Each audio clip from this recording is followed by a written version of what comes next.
Bonjour et bienvenue à cet épisode du Whisky Brunch. Aujourd'hui, on va vous présenter notre top 10 des whiskies surestimés. Surestimé.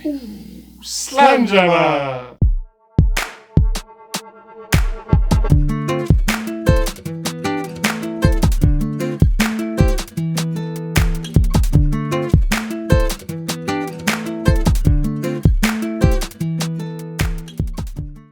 Salut Martin! Bonjour Alain. Allô à la maison! Peu importe où vous êtes, merci d'être avec nous. On va parler aujourd'hui de 10 whisky ou peut-être même du styrie. On va ressembler à ça. Qu'on trouve un peu overrated. Si c'est quelque chose qui vous intéresse, laissez-nous un pouce en l'air, un commentaire. Dites-nous si vous êtes d'accord ou pas. Puis peut-être, proposez-nous aussi un whisky overrated. Là, il faut faire attention. Je vais mettre un disclaimer. Par overrated, ça veut pas dire que c'est des whiskies qui ne sont pas bons. C'est probablement et surtout une question d'argent.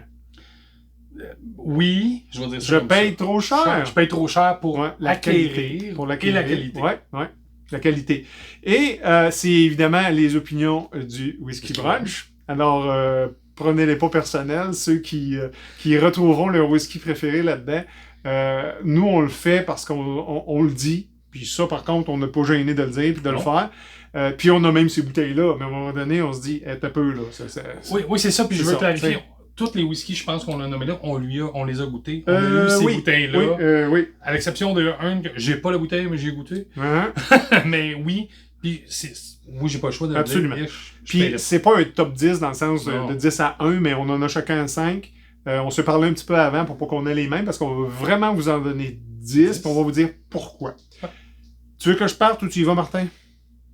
Toi l'honneur. Ben, tu vas le savoir depuis le temps que j'en parle. Facile, Blanton's. Ah, ton Blanton. Ben oui, mais mon Blanton, m'en prendre un Buffalo Trace. J'ai pas besoin d'aller plus loin. Ici, on a été chanceux. Puis c'est rare que je dis ça du Québec. Oui, mais c'est parce qu'on n'a pas eu d'allocation. Exactement. C'est pas comme aux États-Unis où elles sont allocated. Allocated, ça veut dire que ça se peut que ton liquor store en ait, ça se peut qu'il n'y en ait pas. Il y a des régions que c'est par l'État. C'est encore plus difficile, etc. Puis il y en a du Blanton, là. Pas parce qu'il n'y en a pas. Non, mais... Il y en a. Puis en même temps, là, le nombre... Là, je fais un aparté où aux États-Unis, le nombre de liquor stores versus le nombre de liquor stores qu'on a ici. Fait qu'on s'entend que la location, t'en reçois une ou deux bouteilles. C'est quand t'es chanceux. Ouais. Mais là, qu'est-ce que tu fais? Tu jackes le prix. Puis j'ai déjà fait la comparaison avec un Buffalo Trace, puisque c'est un produit Buffalo Trace. Oui, c'est bon. C'est un single barrel. C'est bon. Est-ce que ça vaut le hype, le prix extra? Je suis désolé, j'ai un beau petit cheval en or dessus, mais that's it. J'ai pas fait les autres releases, le Gold Special Release, etc. Le Rye, mais pour moi... Puis ça, c'est un vrai overrated, tant qu'à moi, là. L'engouement, pour ça, t'as le droit d'être d'accord ou pas. Pour le Blanton, pour moi, c'est pas là. Je suis d'accord, puis je vais piggyback, je vais y aller avec un bourbon, moi aussi, Alain. Ah, je pense que je sais. Et ça, je n'ai pas. non, puis je n'ai pas non plus, j'ai eu la chance de le goûter, mais je vais l'appeler la famille Pappy Van Winkle. Oh my God. C'est overrated, encore une fois, juste au Canada en partant. Les prix canadiens, là, une bouteille de Pappy Van Winkle, classique 10 ans, on parle de 400 à 500 $ pour un bourbon. Ça, c'est rien. On l'a pas cher, encore une fois, comme tu dis, pour ton Blanton. À ma dernière visite dans nos voisins du Sud, je suis allé valider, puis écoute, une bouteille, exactement la même bouteille, c'était 1400 US. Encore une fois, en raison de la location. Mais c'est pas rien que ça. C'est que j'ai goûté, ça fait partie de la même famille que ton Buffalo Trace, que ton Blanton. Je ne vois pas le hype. J'ai vu des whiskies pas mal moins chers qu'on pourrait... Je veux dire, ça me dérange pas de dire, le Garrison Brothers, qui est vraiment moins cher, il m'a donné un meilleur kick, il m'a donné un meilleur aspect. T'en as plein comme ça. Puis écoute, j'ai pas besoin de payer $1 million. Donc, écoutez, pour moi, le Pappy Van Winkle, overrated au complet. Tout à fait. Puis je ne peux pas être en désaccord. Puis j'en ai pas goûté. Et même, il y en a à certains bars qu'on connaît, et je ne paierais pas 75. 104. 104? Bon, j'avais 75$ pour un drame. I don't think so, Tim. Je continue, Martin, si tu me permets. Je vais aller vers un whisky que beaucoup de gens aiment, qui se donne bien en cadeau, le Johnny Walker Blue. Ah ben voilà, vas-y. Oui, je suis d'accord. Totalement d'accord. C'est pas un mauvais whisky. On a déjà acheté ça avec des copains dans le temps que c'était 200$. On avait payé 50$ chaque. Puis on a jeté la bouteille le même soir. Je pense que j'ai raconté cette histoire-là beaucoup trop de fois. Trop de fois. Trop de fois. Mais aujourd'hui, là, 342,50$ à la SAQ. Je fais une pause. 342,50$ à la SAQ.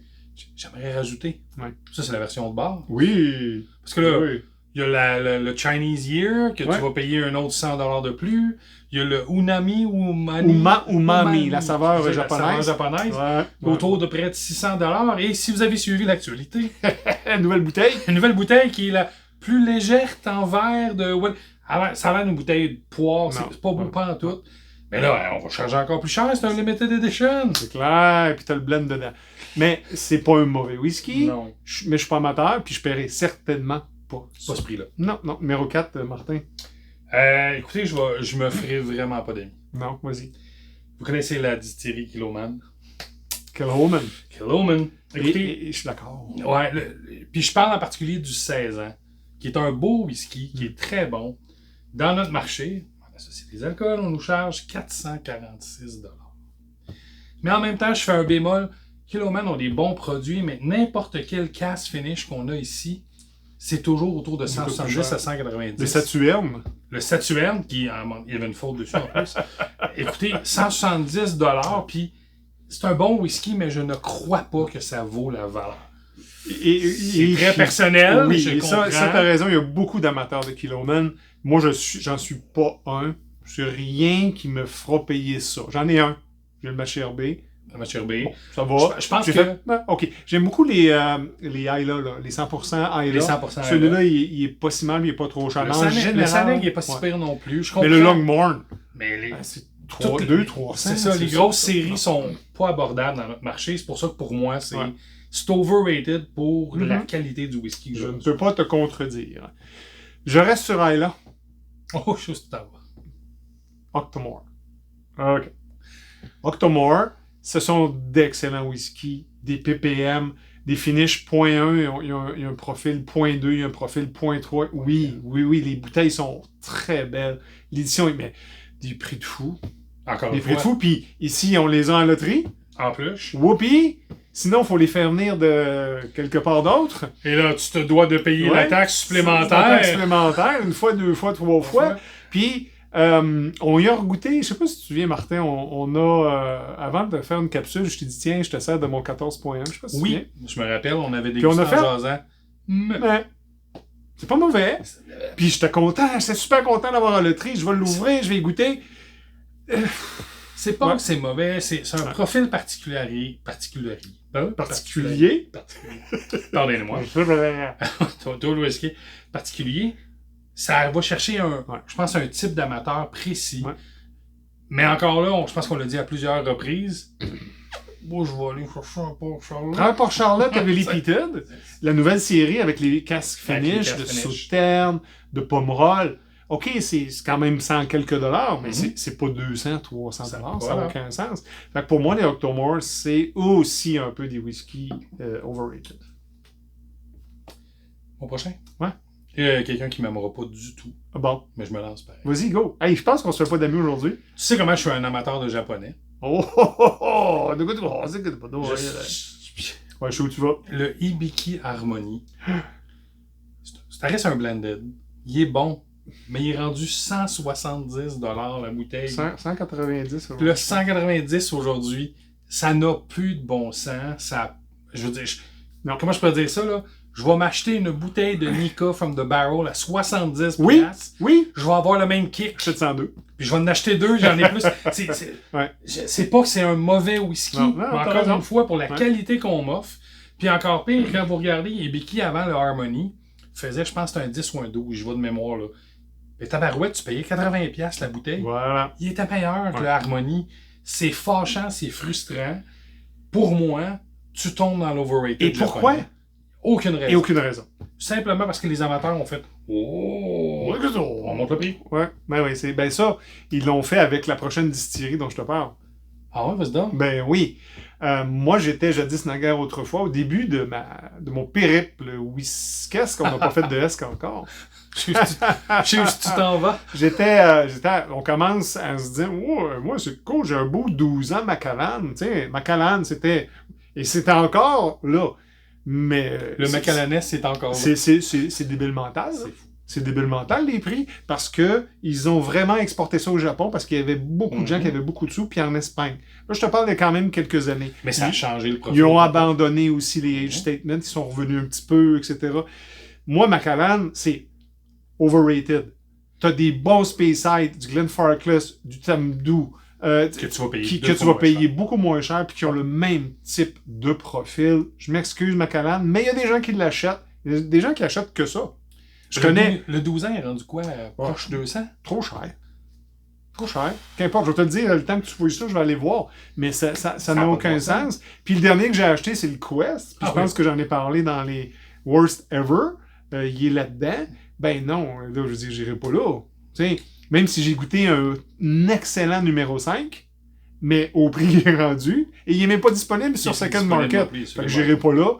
Pour moi, Macallan, en termes de distillerie, c'est définitivement overrated. Ben, tu vois, je vais y aller avec une distillerie comme ça. Ben voyons donc, après le Kiloman, tu vas où? Je m'en vais dans les îles. Ah, je suis surpris. Non, toi qui aimes les îles, la 6e région? Je ne parlerai pas de Jura. Écoutez, Highland Park. Ah ben oui. Pour moi, c'est... le 15, le 12, le 12, le 18. Le 18, je pense que c'est le pire. Le 18, on parle de 400$, à peu près 400$ dans notre marché. 400$ pour un 18, puis tu te verses un drame, puis tu fais... Alors qu'ils ont des casques strength. Le cask strength, même assez cher. 4, il est mais quand même 200 à peu près. Là. Mais tabarouette, là, j'ai un whisky de qualité, puis je le sais que il est batchy, il va varier, il va revenir. Le 18, là, c'est juste... 18 dans le cours. Je suis fatigué avec mon 15, là, mais le 15, on a goûté au 15. What the heck, là, tu sais. Mais ouais, t'as raison. Personnellement, je trouve que c'est une distillerie qui en a perdu, sont tombés dans les MAR cutting. Ouais. On sort le Odin, on sort le Tour, le Milner, des grosses bouteilles, des grosses affaires à 500$. Mais le whisky dedans, il ne suit pas le prix que vous demandez, je suis désolé. Ouais. J'étais un fan d'Highland Park et maintenant, ben non, il ne fait plus partie de... Ouais, c'est un bon point. J'ai validé 153,50 pour un Macallan de 12 ans. OK? Point made. Un 18 ans, 744,50. Oh, il y a comme un gap, hein? Ouais. 744,50. C'est fâchant de te dire que je l'ai vu d'un Costco, pas trop cher. On en parlera pas. Moi, je termine, puis ça sera pas avec une distillerie, Martin. Ça sera pas avec un whisky. Ça va être avec un conglomérat. Oh, je sens que tu t'en vas voir nos amis de Diageo. Diageo Special Release. Je suis un fan fini de Talisker, tu sais. J'aime beaucoup le Lagavulin. Ils font des beaux Clynelish. Ils font des beaux Mortlaw. Ils ont même le Singleton, ils ont fait des belles séries. Auburn. J'en ai quelques-uns. Mais mon Dieu, ils exagèrent à chaque année. On a commencé, je pense. Tu pouvais avoir une bouteille autour de 120, 140. On est rendu à des 240, 220. Encore une fois, est-ce que... Puis là, je veux pas être méchant. C'est un hit and miss. Parce que tu peux avoir un bon release comme tu peux avoir un mauvais release. Tu sais pas, mais c'est un special release. C'est super le fun. Le Lagavulin 12 ans special release est à 229 $. C'est un 12 ans, for crying out loud. Je viens de chialer contre Macallan. OK, j'ai une belle bouteille, j'ai un beau logo, j'ai une belle étiquette. Mais édition limitée, il n'y a personne d'autre qui veut l'avoir. Je fais juste ça avec Talisker. Je fais juste ça avec Talisker. Je suis un peu bitch, puis... il est guidon en même temps. Guidon en même temps. Mais force est d'admettre que toutes les special releases, puis des fois tu dis, hey, je vais goûter un Clynelish. C'est pas abordable. Non. Le Mortlaw, j'aime beaucoup Mortlaw. Je pense que pour Glenglish et Mortlaw, c'est des produits qu'on n'a pas nécessairement dans nos marchés. Facile, oui. Excepté quand il y a le fameux release. Exactement. Fait que c'était mon 5e. Ça. Écoute, je vais piggyback à peu près sur la même affaire. Ouais. Je vais juger, puis vous me connaissez, je suis un fan fini. Mais je vais juger Ardbeg avec le release. Tout fait bien. Puis, encore une fois, c'est pas... C'est souvent, écoutez, le dernier, l'anthologie, je pense qu'on parlait autour de 220, 245, si je ne me trompe pas. Bon, c'est un bon hit. C'est un bon whisky. C'est quand même très cher pour une bouteille, tu sais. Là, après ça, avant ça, tu avais le Spectacular. 170 autour Puis il se de vend ça. pas. Puis il se vend pas. Il est rendu à 135. Il est pas bon. aussi. Il y a pas de... Il est pas bon. Attends, là. OK. Il est décevant, je vais dire Voilà. ça comme ça. On a fait la même chose avec le Heavy Vapor. Heavy Vapor. Décevant. Ouais. Ah bon, oui, hein, le 8, OK, c'est un bon hit, mais c'est jamais égal. C'est jamais égal. Puis le prix que les distilleries, puis je veux pas dire que c'est les distilleries, parce que là, je fais tout le temps le principe, il y a le distilleur, il y a le distributeur, il y a tout le monde qui vient avec ça, mais c'est rendu pas abordable, puis c'est overrated. Puis l'autre affaire, c'est que, comme tu dis, Diageo, au moins, c'est à tous les années. Marbec, je veux dire, au 3 mois, t'as l'impression qu'il y en a. Qu'il y en a un nouveau, ils te sortent un nouveau courriel. Un nouveau courriel avec... Oui, on vient de trouver quelque chose. On vient de trouver quelque chose. Un 17,5. Ils vont faire un 9-3 Harry Potter. Ouf, ce serait une bonne idée. Hey, ça serait bon, ça marcherait. 9 hey, 3 quarts. Come on, people. Hey, moi, je me fais engager par Ardbeg. Non, garde cette idée-là, puis on se part un whisky. OK. On espère que vous avez apprécié à la maison. Merci, Martin. Merci. Peut-être prêté au jeu. Laissez-nous un commentaire si vous êtes d'accord ou pas, si vous avez un whisky overrated dans votre liste. Et puis, abonnez-vous si vous ne l'êtes pas déjà. Et d'ici là, on vous dit, Drum on!